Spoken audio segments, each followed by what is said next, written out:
Right, welcome back everybody. So if you have just completed your matric year but not sure yet what you want to study, perhaps looking at the skills shortage list in South Africa could help you make that decision. According to CareerJunction's employment review for 2022, South Africa is experiencing a critical skills shortage across almost all sectors, with a specific need for skills in the IT and finance sector. So let's discuss this. Alison Palmer is with us. She's the head of HR at Dariel Software, to help us point you in the right direction with how we can actually fill that skills gap. Good to see you, Alison. Thanks for joining us here on the program. Morning, Leanne. Thank you for inviting me, and of course, thank you to your viewers. It really worries me when you look at some of the skills that we're missing. I mean, skills for particularly IT and finance. I mean, at a time like this, you'd think that those would be the most in-demand sectors that people would want to get into, and yet we have a massive skills shortage. Talk to us about this, and how did we land in this kind of position? Well, specifically in the IT sector, which is where I am, we have huge disparities in the quality of education that's being given to our youth, that's being offered to our youth. We also have the situation where youngsters want to study, but of course there's no funding.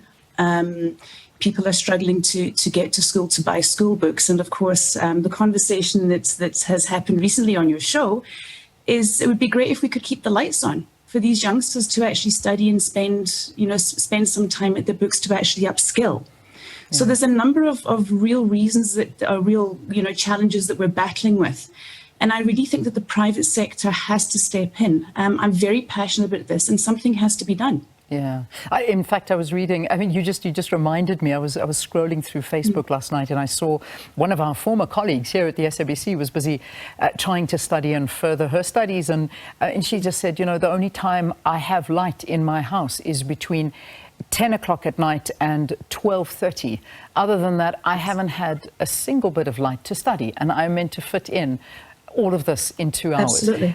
And this is the reality. I don't want to spend the whole conversation speaking about electricity, although we could, in the shortages and how this hampers a lot of students from studying and further themselves. But, this is it's a real thing that we need to look at. Perhaps we don't speak enough about this, is that, all of the odds are against the youth to actually further themselves when the basic services are not there for them. Very much so. And so I think that there are things that we can be done. We can make this conversation all doom and gloom, but I'd rather look to what we can do, because the private sector has a huge role to play in this, whether it's the donating of computers or internet connectivity at schools, whether it is holding career days to let youngsters know more about the particular roles. I was in school many moons ago, and when I was in school trying to decide what to do, you could be a teacher, a doctor, a lawyer, an engineer, or a policeman. Those were your options. I mean, the role of a data scientist didn't exist when I was in school. So there's so many more options for these youngsters these days. And I really think that the private sector has to get involved, first of all, by creating an awareness of what is out there. And secondly, by helping with the very much needed financial means in terms of bursaries, in terms of as I said, computers, hardware, to allow these youngsters to explore. And I think the youngsters themselves need to develop a culture of learning, not to sit back and say, well, it's hopeless for me, what can I do? There are a number of free online courses. There are a number of organizations that you can go to actually learn these different things. And I think be curious. One of my most interesting conversations with the young software engineer that I was looking to employ was her story of deciding to move into IT, was that she couldn't understand how people in the television were there. She used to watch television as a child. And so one day when her mom went to the shops, she actually took apart the television because she wanted to see what was inside the television. Now, that sense of curiosity is a wonderful, wonderful driving force. And it doesn't have to be in IT. It can be in any industry, but develop a sense of curiosity, and that will stand you in good stead. That's amazing. I love that. I kind of had the same curiosity when I was young, although I didn't go into the engineering side. I just tried to work my way through the back door to figure out how do I get in there. and I managed to get into the box. But that's a story for another day. If you were talking to your child right now, if you want to give your own child, not anybody else's, your own child advice to say, my son, my daughter, this is what you should study. If you want to, if you want to make something of yourself, if you want to make a difference, and if you want to make some money, go and study this. What would you tell them? Definitely IT. I'm sorry, I might be, coloured because of the industry I'm in. But if you look at IT spans every single industry, from mining to media, to medicine, insurance. And it's not just IT firms like ours who employ software engineers. It's across the board. I mean, how could, Leanne, how could your organization function? How could you do what you do without IT skills?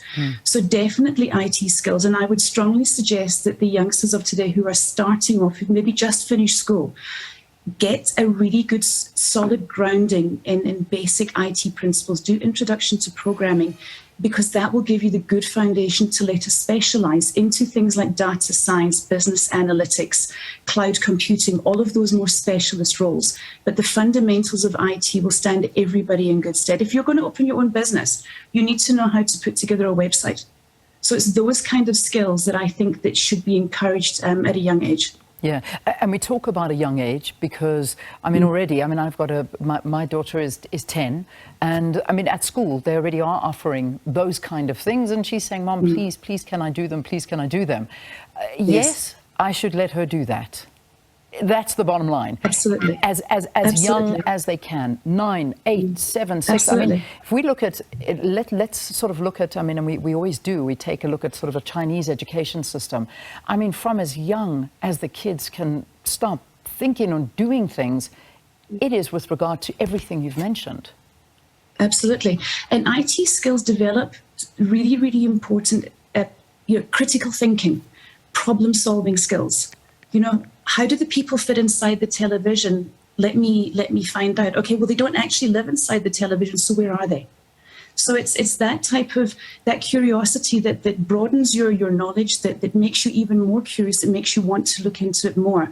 But the critical thinking and the problem-solving skills can be transferred again across to any industry.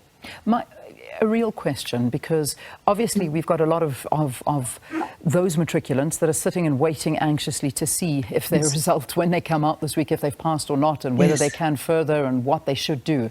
But we live in a country where, and I think you mentioned it right at the beginning of the conversation, is that many don't have the opportunities. There is not, firstly, the network. There's no computers in a lot of the schools. We're lucky if they're books and desks, never mind computers, where they have fallen behind. Is it ever too late to pick this up? No, it's never too late. I employ software engineers who were in completely different fields and then came across. I think that if you are self-driven, and I know it sounds like a cliche, but there will always be a way. Go to a local library. When there is connectivity, or this is where the private sector, I believe, has to get involved, because these youngsters cannot just sit there and snap their fingers and suddenly there's a laptop in front of them. So the private sector has to get involved. But I think, there's reading. There is, when you do have connectivity or on your phone, start working through those YouTube videos. There are, an untold number of free courses.